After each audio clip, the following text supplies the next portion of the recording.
자, 갑작스러운 위기에 몰리면 사람은 초조해지고 또 분주해지기 마련이죠. 여기저기 도움을 요청하기 위해서 전화를 돌리기도 하고 아는 사람을 총동원하고 또 밤새 고민에 빠진다는 것입니다. 물론 문제를 해결하기 위해서 위기 앞에서 가만히 있는 것보다 최선을 다하는 것은 매우 중요한 자세입니다. 그런데 그 분주함 한가운데서 우리가 자주 놓치는 것이 있죠. 정작 이 모든 상황을 진짜로 주관하시는 분이 누구인지를 잊어버릴 수 있다는 것입니다. 오늘 본문 이사야 18장부터 19장은요. 두 강대국, 당시 구스와 애굽이 등장을 합니다.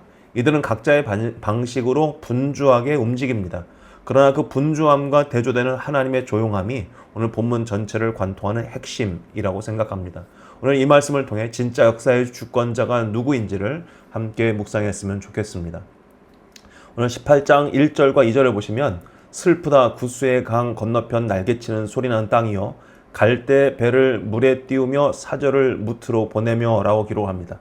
당시 애굽을 정복했던 신흥 강국 구스는요 그 아수르의 확장을 저지하기 위해서 유다를 포함한 주변국들에게 동맹을 제안하면서 사절단을 보냈습니다.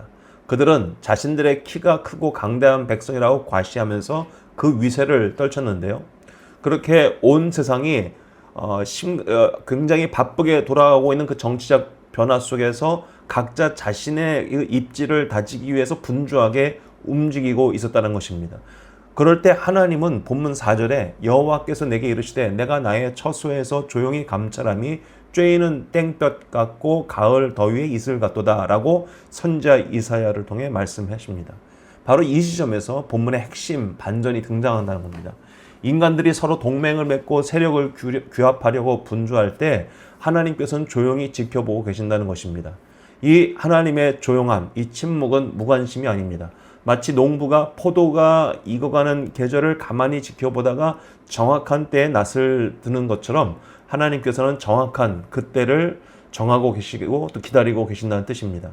역사의 결정권은요 분주하게 동맹을 맺으려는 강대국이 아닙니다.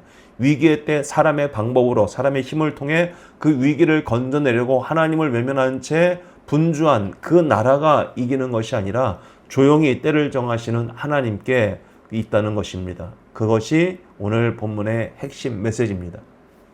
자, 요즘 전 세계가 굉장히 소란스럽죠. 이상 기후도 그렇지만 전쟁의 소식이 끊어지지 않고 있습니다. 자연재해로 인한 난리의 소문도 역시 그치지 않고 있습니다. 유럽과 미국에서는 이민자들 문제 때문에 소란이 멈추지 않고 있고 경제적 위기도 위기이지만 사람들의 마음이 이런 일로 인해서 점점 더 강팍해져 가는 것을 보게 됩니다. 나라와 민족의 대립 구도는 점점 좁혀질 기미가 보이지 않고요. 그 골은 더 심해져 가고 있습니다.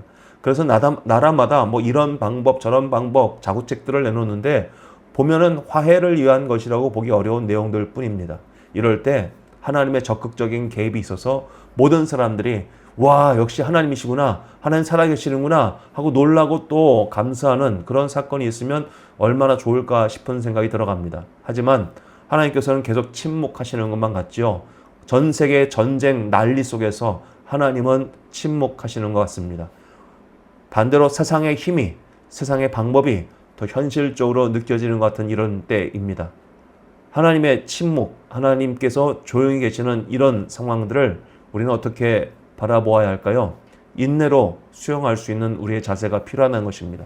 내가 급하다고 하나님보다 더 강한 척, 더 똑똑한 척 하지 않도록 침묵하며 하나님의 템포에 내 삶의 타이밍을 맞출 수 있는 겸허한 자세가 필요하다는 것입니다.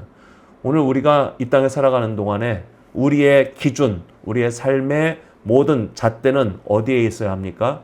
우리가 의지하고 바라보는 하나님, 그 말씀을 통해 세상의 세상을 향한 그 창문을 가졌으면 좋겠습니다. 오늘 본문에서 결국 세속적인 힘을 자랑하던 구스가 시온산의 예물을 가지고 나올 것이라고 오늘 본문 7절에 기록합니다. 하나님의 일하심은 아무도 예측할 수 없다는 것입니다.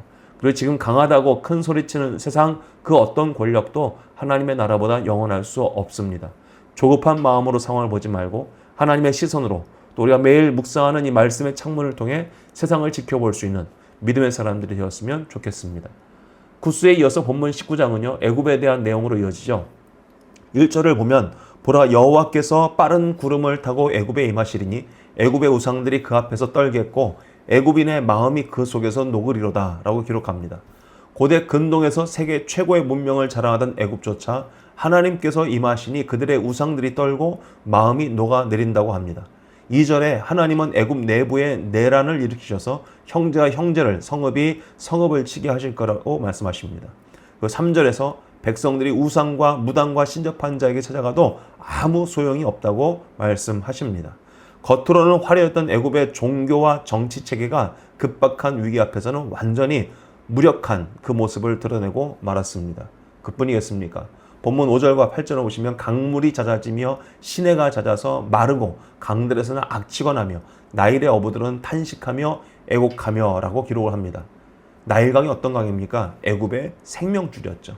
나일강의 정기적인 범람이 그 기름진 흙을 가져다 주고 농업과 어업, 섬유까지 번성하게 했던 것입니다. 그런데 하나님께서 그 나일강을 말리시겠다고 하십니다. 애굽이 자랑하던 경제적 기반 전체가 흔들리는 것입니다. 자, 우리도 종종 재정, 사업, 안정적인 수입을 우리 삶의 나일강처럼 여길 때가 참 많이 있습니다. 물론 그것이 필요합니다. 그러나 그것이 영원하지 않다는 것을 기억해야 되는 것입니다. 그것이 마르지 않을 것이라고 착각하며 그 위에 모든 것을 쌓아 올리는 실수가 있지 않도록 다시 한번 우리의 삶을 돌아보았으면 좋겠습니다. 본문은 우리에게 분명히 경고합니다. 하나님의 손길 한 번이면 아무리 든든해 보이는 경제적 기반도 순식간에 다 마를 수 있다는 것을 말입니다. 오늘 내가 의지하는 것이 무엇입니까? 내 마음을 쏟고 있는 내용이 무엇입니까? 위기의 때 흔들리는 내 마음을 붙잡아 줄 수 있는 것은 이 세상에 속한 것이 아닙니다. 재물이 될 수 없고 물질이 될 수 없다는 겁니다. 오직 하나님만이 나의 영원한 생명줄 되심을 이 아침에 분명히 확인할 수 있었으면 좋겠습니다. 오늘 본문은 우리에게 분명히 묻고 있습니다. 나는 지금 눈앞의 위기 앞에서 구스처럼 애굽처럼 분주하게 인간적인 밧줄만 찾아 헤매고 있지는 않습니까? 아니면 조용히 역사를 다스리고 계시는 하나님만을 바라보며 기도로 엎드리고 또 말씀을 통하여 세상을 해석하는 그런 지혜와 그런 믿음의 자세가 우리에게 있었으면 좋겠습니다. 하나님 지금도 조용히 감찰하고 계십니다. 우리의 눈에 아무 일도 일어나지 않는 것처럼 보이는 그 순간에도 하나님께서는 정확한 때를 정하고 계심을 믿을 수 있기를 바랍니다. 오늘 우리의 분주함을 내려놓고 그 조용한 주권자, 강력한 하나님을 신뢰하며 살아갈 수 있는 우리 모두 되기를 간절히 소망합니다. 아멘.